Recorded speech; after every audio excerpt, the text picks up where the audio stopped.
大家好，歡迎嚟到 Yahoo 財經大人物，我係今日大家嘅主持人胡孟青。咁啊，今日我哋好榮幸咧，邀請到33Q Bread 嘅創辦人啦，李雪蕙阿 Venus， 咁啊同埋咧品牌嘅主理人阿 William 噶，咁啊同大家進行一個交流啦，咁啊分享下公司咧嘅開業理念同埋經營嘅心得嘅，咁啊又可以講下品牌咧未來嘅一啲發展嘅方向。歡迎晒你哋啊 Venus 同埋 William。青姐你好。Hello。咁其實咧好多人啊都知道啦，銅鑼灣波斯富街嗰邊有一間麵包鋪，好犀利嘅，由開店到依家咧都係人山人海，人龍不減。哇！完全啦，我都見唔到龍尾喺邊度，日日都大排長龍，尤其是係嗰幾個啦，係麵包新鮮出爐嘅時間寫好晒喺度噶嘛。咁呢一間店咧就係33Q Bread 啦，希望我冇讀錯啦。喂，等我簡單介紹下你哋公司先。33Q Bread 咧，佢係由阿 Venus 啦創立㗎，阿李雪蕙女士。咁啊，佢咧就喺法國嘅廚藝學院畢業嘅喎，然後咧就去到日本深造咗足足超過5年，哇，好有心啊！咁另外咧，店鋪咧亦都係主打日本嘅生吐司，並且由日本嘅頂級嘅烘焙師川島善行監修嘅喎，亦都要確保咧麵包嘅極致品質啦，同埋佢嘅完美口感，好犀利啊！咁咧唔單單係咁啊，因為咧店內所用嘅麵粉都係獨一無二㗎。點解咧？因為團隊咧係專程咁前往日本嘅江山嘅麵粉廠，係去親自研發咧佢哋專屬係俾33Q Bread 嘅春之戀麵粉。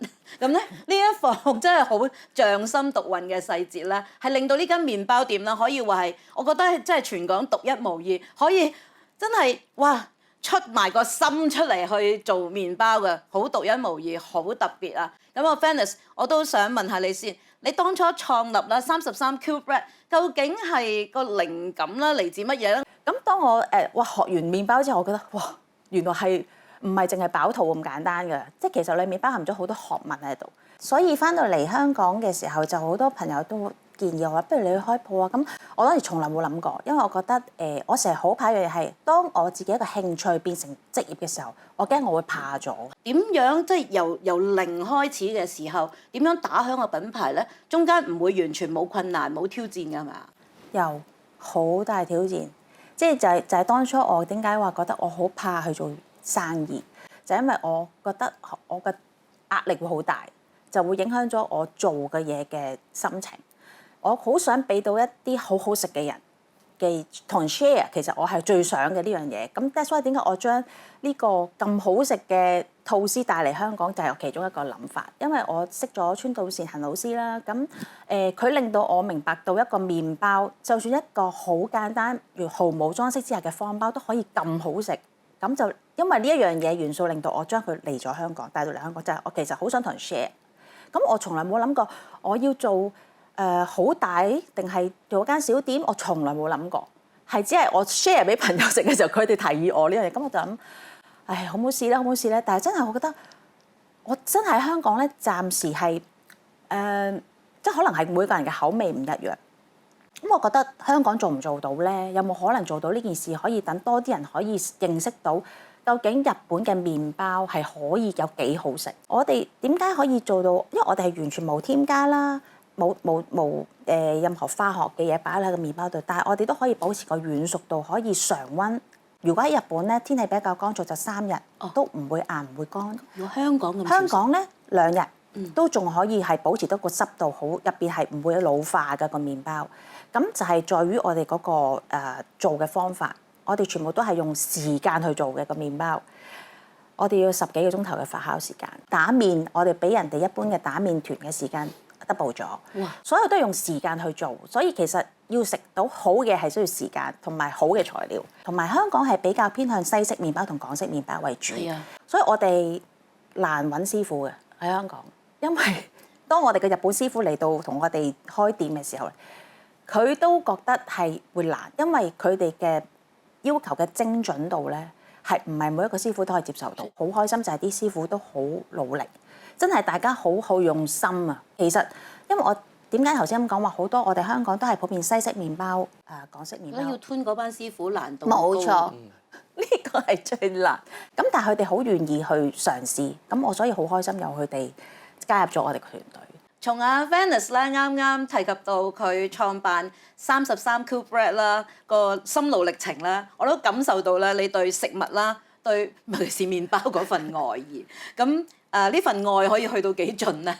事實上去到將你嘅興趣變成一盤生意，但係呢盤生意你又唔係話真係哇我要跑數式咁樣去賺錢，因為你都明欲速不達啦。咁但係既然一步一腳印啦，咁銅鑼灣咧交通真係幾繁忙嘅，我都試過咧排完，咦你哋嗰個出爐時間排到咁上下，我都冇你咁堅持，我就放棄咗啦，因為我喺個街度食塵都食咗一輪。咁但係我知道咧，你哋都係好有心想令到更加多嘅香港市民啦，可以感受到好食嘅麵包應該係點樣嘅。咁會唔會喺一啲旺區啦，或者其實香港咧都有好多朋友，佢哋想去體驗下呢個日本嘅生吐司喎，同埋川島老師，喂佢頂級烘焙師嚟㗎嘛？究竟個麵包嘅質素去到可以幾極致咧？會唔會喺其他一啲比較多寫字樓啊，或者係而家香港好多好中意食麵包嘅人，我哋話連開一間沙屈刀都可以咧，人山人海嘅，周圍都排長龍嘅啲麵包鋪，點樣可以令到更加多嘅市民可以感受到你哋呢個麵包有幾好食？可以體驗到咧。我哋其實嚟緊都會喺中環開分店。係啦，我正想問啊，我日日都喺中環遊走噶嘛。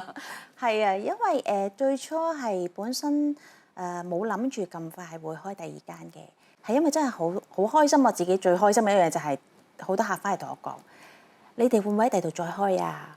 咁我聽到話未諗啊，當時跟住佢話點解啊？我哋特登喺邊度嚟㗎咁講，咁我就話。哦，好多謝你哋嚟啊！即係我其實呢個係最開心嘅，即係佢哋會翻轉頭同我講話啊，我真係好中意食啊！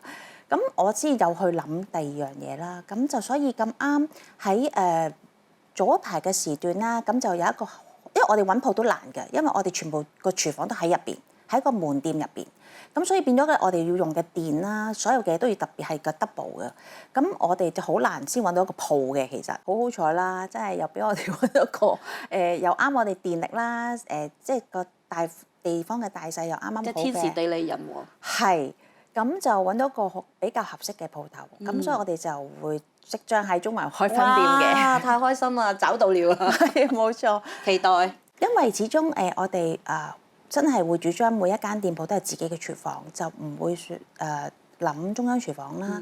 因為始終都係會有少差別嘅喺食品上，咁我哋都係想保持嗰個品質。咁但係當然都有好多係可能新界區或者九龍區嘅人過嚟買麵包，咁佢哋買過都係同樣同我講：你哋幾時喺新界開啊？你哋幾時九龍開？咁但係因為真係始終我好唔想嗰個品質有變，同埋師傅嘅培訓啦。咁我真係想慢慢咁，但係當然我哋都會去諗一啲可能做一啲 pop up，因為有啲商場都會問我你有冇興趣去做 pop up 啊？咁呢個可能我哋都會考慮之一啦。咁令到希望可能喺新界區嘅朋友會食到啊。當然個量就可能我哋而家仲即係唔可能好似店鋪咁多，因為都係嗰句個品質最重要。係咁咧，我哋而家又要專攻阿 Venice 隔離呢一位仁兄啦，就係咧阿 William。咁啊 William，你應該唔係整嘢食嘅喎，你中意食嘢嘅啫喎。俾你發現咗添。係啦，咁因為你一直以嚟咧都係以 slashers 啦，即係我哋而家講嘅跨界創作人、跨界創意人咁樣嘅身份咧，就係活躍於好多個界別。點樣跨界法咧？電影又見過你啦。廣告又一定有你啦，因為你一身嘅裝扮咧，我一睇哇廣告人一個㗎喎，咁應該喺呢幾方面累積咗唔少嘅寶貴經驗啦。咁同埋係有好多元化嘅背景，令到你咧應該可以為33 Cube Bread 帶嚟好多好多嘅創意啦，同埋令個品牌更上一層樓，可以喺市場上高走更遠嘅路。咁你點樣可以咧令到阿 Venice 可以走得更遠咧？首先咧，我點樣去幫呢個 brand 咧，去令到我想去將呢個 brand 佢嘅好味要話到俾人聽。咁你先就要自己親自要試食。冇錯啦。咁咧呢件事又發生係咩？就幾時開始咧？就係我原本咧佢哋 soft launch 嗰陣時咧，咁我就去食佢哋嘅麵包咁樣。咁一試過之後咧就不得了，翻唔到轉頭。食家。其實我從來都唔食，其實咧我係一個從來唔食麵包嘅人啊。首先我要強調呢樣嘢先。咁啊真係你阿 Venice 改變咗一生係咪？係啊，佢顛覆咗你對麵包嗰個印象係咪啊？其實係嘅，因為我本身一路以嚟都覺得麵包只不過可能係要嚟肚餓充飢，又或者係甚至乎係我覺得咪搽啲嘢上去咯，咁然後當 toast 咁食啫。我一般麵包對於我嚟講就係咁樣，我係一個好普通嘅人，係啦，我好普通嘅啫。咁直至到佢嗰日邀請我，我哋麵包鋪soft launch 啊，你過嚟一齊玩啊咁樣。咁食完之後啦，第一啖咧好似食完之後咧，哇好好食啊咁樣。咁我就覺得原來係可以咁好食嘅。咁我就覺得咁你哋諗住點搞咧？咁佢就嗰陣時同我講，佢就話係好好食。唔係呢個真係嘅。咁佢又問我，咁可以點搞咧？我話哇我好多諗法。跟住我就同佢講，喂，你可以咁樣，可以咁，你可以咁，你有冇試過咁樣？冇啊，咁樣。